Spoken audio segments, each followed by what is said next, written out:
Hey, it's me, Elwood, the fourth wall-breaking member of the Star Wars campaign, and host of the hugely successful holovid show, What's Up?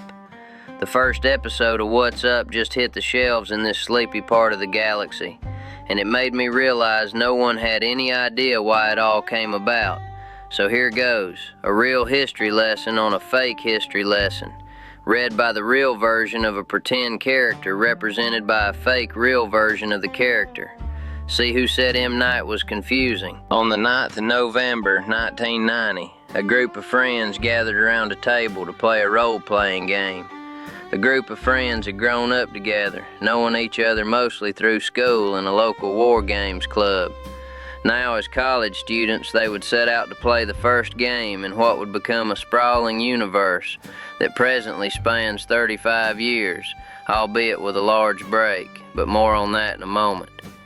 The game setting wasn't what people may expect as in Dungeons & Dragons or Warhammer, but a game created at the time by West End Games, Star Wars. Now, anyone who took the time to watch or listen to this, I am sure knows what Star Wars is, so we will skip the explanations.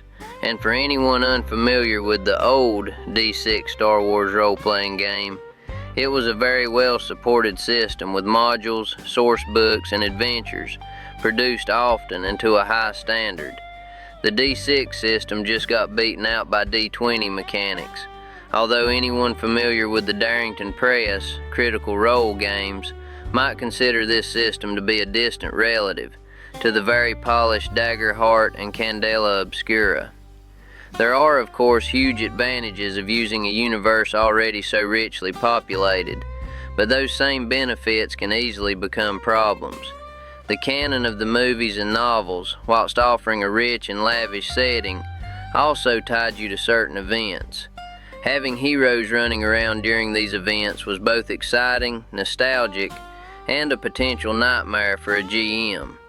We'll get to those fun moments later as well. I wasn't there for those early games, so my history will be begged, borrowed, and stolen from those that were, and with their help we will piece it together.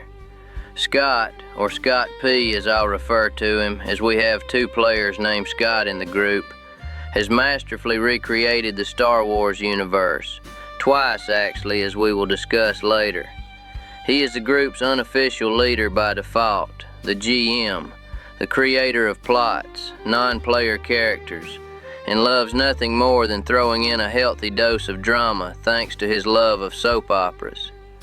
Navigating the canon timeline and allowing players enough of a glimpse to keep them aware that we are in this world, created of course by George Lucas and expanded by many authors and creators since the epic events of Episode 4. Scott P has woven together homebrew campaign material, pre-written modules, and of course iconic timeline events to not only capture the excitement of 70s and 80s cinema, but to also offer participation to all players in creating lavish stories spanning many game sessions and entwining characters with each other through destiny, friendship, and the essence of Star Wars. Always there a continuous push and pull between hope and despair as heroes and villains battle amongst the stars.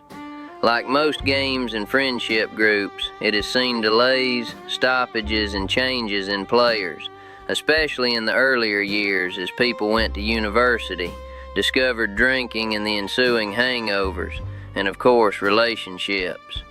Ultimately, the group would take a long hiatus around 2012, by which time there were no original players left playing consistently, barring Scott P. For most, I think that was considered the end of things. The friends spread across counties in the UK and some across the ocean to the US. Then the unthinkable happened to the world. As everyone is aware, in 2020 the world came to a halt.